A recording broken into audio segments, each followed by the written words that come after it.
आप देख रहे हैं देवास का अपना विश्वसनीय न्यूज चैनल राष्ट्रीय नवाचार। बड़ा मुद्दा नहीं है, मेरे को उतरना पड़ा मैदान में, क्या करूँ बता मैं यार। गुंडागर्दी को पराकाष्ठा तो गुंडागर्दी पे उतरे हैं ये लोग, तो ऐसा थोड़ी होता। क्या तो लोग कहते मेरे चलो ठीक है, आज मुस्लिम ज्यादा है, एक मुस्लिम ले लो एक हिंदू ले लो, दोनों से रिपोर्ट करें तो उनके खिलाफ। मैंने पहले भी कहा था, बागली मेरी पारिवारिक व्यवस्था के अंतर्गत आती है। मेरे पिताजी लगातार वहां से 8 बार चुनाव जीते विपक्ष में रहते हुए। ईमानदारी का शायद पर्याय मानी गई बागली को। जब भ्रष्टाचार का मुझे पता चला तो मैंने अपने स्तर पे पूरी कोशिश की कि इनके खिलाफ आवाज उठाऊं। समय समय पर मैंने अपनी कार्रवाई भी करने का प्रयत्न किया, लेकिन जिम्मेदारों द्वारा जब कार्रवाई नहीं हुई तो मैंने एक वीडियो जारी करके कहा था कि यदि ये काम नहीं हुआ तो मैं सड़क पर उतरूंगा। मेरी तैयारी भी प्रारंभिक रूप से शुरू हो गई थी। फिर बाद में मुझे कुछ लोगों ने बताया कि प्रधानमंत्री आवास का मामला है, इसलिए प्रधानमंत्री जी तक ये बात पहुंचना चाहिए। तो 25 तारीख की रात में मैंने प्रधानमंत्री जी को एक लेटर भेजा, जिसमें मांग की कि जिम्मेदारों के खिलाफ कार्रवाई की जाए। बाद में लोकायुक्त द्वारा कार्रवाई की जा रही है, ऐसा समाचार पत्रों के माध्यम से मुझे पता चला। तो मैंने इस संपूर्ण उसमें एक आपने देखा होगा कि 13 सीएमओ और 13 सीएमओ में से कुछ नाम तो ऐसे जो तीनों नगर पंचायतों में रहे। तो इनमें से 4 वो व्यक्ति हैं जिनको नौकरी से डिसमिस कर दिया गया था। सम्माननीय विवेक अग्रवाल जी तत्कालीन पीएस नगरीय प्रशासन ने डिसमिस कर दिया था। फिर पिछले दरवाजे से वापस आ गए। आने के बाद वो ही तय करते थे कि किसको कहाँ सीएम रहना। मतलब तंत्र कोई काम नहीं करता था। अपने आप वो स्वयं निर्णय लेते थे, उसके बाद ही होता था। इतना बड़ा घोटाला अंजाम देने के बाद लगातार कोशिश की गई कि कैसे जनता को जनता तक वो सहयोग पहुँचाया जाए, हितग्राही तक। वो हम कर नहीं पा रहे थे। तो कहीं न कहीं ऐसा लग रहा था कि हम बेबस हैं या लाचार हैं। ऐसे दृष्टिकोण में उच्च अधिकारियों से भी बातचीत हुई, चूँकि कलेक्टर प्रशासक के रूप में थे वहाँ पर। उनके अंडर में काम करने वाले एसडीएम, तहसीलदार प्रशासक के रूप में काम कर रहे थे। काफ़ी समय नगर पालिकाएँ भंग रही। उस दौरान भी देखने में आया कि कलेक्टर ने जो संज्ञान में लेना चाहिए वो लेने लिया नहीं। और मैंने कलेक्टर साहब को खुद कहा था कि आपने जाँच बैठाई और जाँच में आपने खुद ने लिखा कि ईओडब्ल्यू को, लोकायुक्त को और नगरीय प्रशासन को कि ये इन लोगों ने गड़बड़ की है, इनके खिलाफ कार्रवाई की जाए। और आप उन्हीं को प्रभार देके वापस बैठा रहे हो। तो कलेक्टर ने अपनी ज़िम्मेदारी से कहीं न कहीं विमुखता दिखाई। तो ऐसे दृष्टिकोण में मुझे लगता है कि कलेक्टर देवास की ज़िम्मेदारी भी थी उसमें। और इस संपूर्ण प्रकरण में मैं तो लोकायुक्त को चाहता हूँ कि जो-जो दायरे में आते हैं, क्योंकि छोटे लोगों को करने से कुछ नहीं होगा। जिन लोगों ने इस कार्रवाई को संपादित किया है, जिन-जिन लोगों का इस कार्रवाई में इसमें हाथ है घोटाले में, उनके खिलाफ कार्रवाई होना चाहिए। मैं अपने स्तर पे जो प्रयास हो सकता करूँगा, लेकिन बागली मेरी पारिवारिक पृष्ठभूमि की स्थान है, जहाँ मेरे पिताजी का नाम है। आज बागली और जोशी जी एक-दूसरे के पर्याय हैं।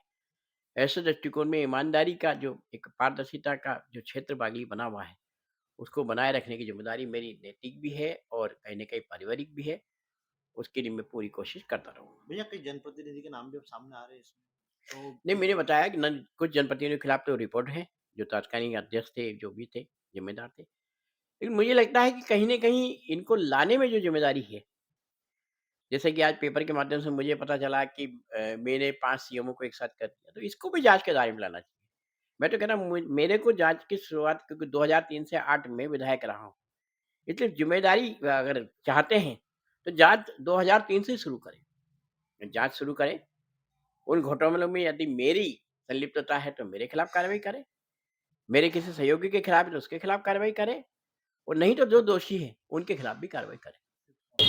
देखिए, सतवास, लोहारदा और कांटाफोड़ की जो ये प्राथमिक सूचना आई है, इसमें बड़े-बड़े किरदारों के नाम बाकी हैं।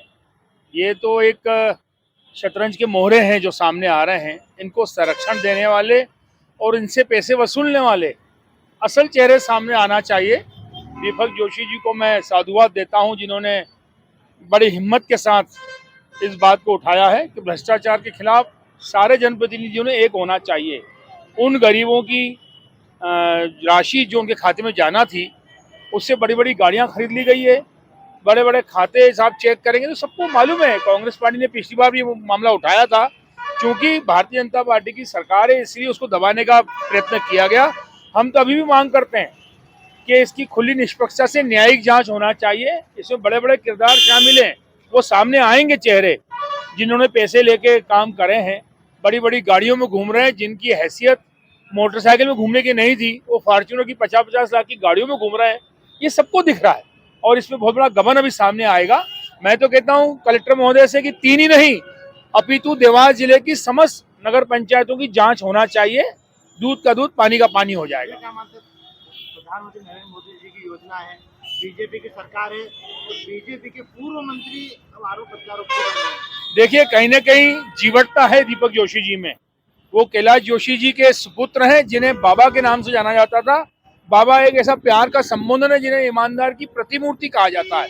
उनकी हम भी बहुत इज्जत करते हैं, पूरे परिवार की सम्मान देते हैं। भले विचारधारा से अलग अलग हो सकते हैं, परंतु जिस जीवटता के साथ उन्होंने जीवन जिया कैलाश जोशी जी के परिवार ने, उनको हम नमन करते हैं। देवास जिले में राजनीति करना अपनी जगह पे है, परंतु उन्होंने सत्यता का झंडा उठा के रखा, इस बात को हम उनको सलाम करते हैं। जो लोकायुक्त ने कार्रवाई की है, एफआईआर हुई है, उसमें सारी जांच होगी और जो भी दोषी पाए गए हैं उन पर कार्रवाई करते हुए हम भी ये चाहेंगे कि जिस प्रकार से प्रधानमंत्री आवास में उस प्रकार का भ्रष्टाचार हुआ है, उन दोषियों को नहीं बख्शा जाए और जिन हितग्राहियों का पैसा रुका है उनको कैसे भी उनसे वसूल करके और उनको पैसा उपलब्ध कराया जाए। भैया, इसमें कुछ जनप्रतिनिधियों के नाम भी आ रहे हैं, कुछ बीजेपी से जुड़े लोग भी थे, क्या कहना चाहें? कार्रवाई करेंगे उस पर क्या होगा? मैं तो कहता हूं कि जहाँ नाम आ रहे हैं, किसके नाम आ रहे हैं या नहीं आ रहे हैं, ऑन रिकॉर्ड अगर किसी का है, किसी के बोलने से किसी का नाम नहीं आता है, और ऑन रिकॉर्ड जिस व्यक्ति ने इस प्रकार के सारे मामले किए उन पर सख्त से सख्त कार्रवाई होना चाहिए।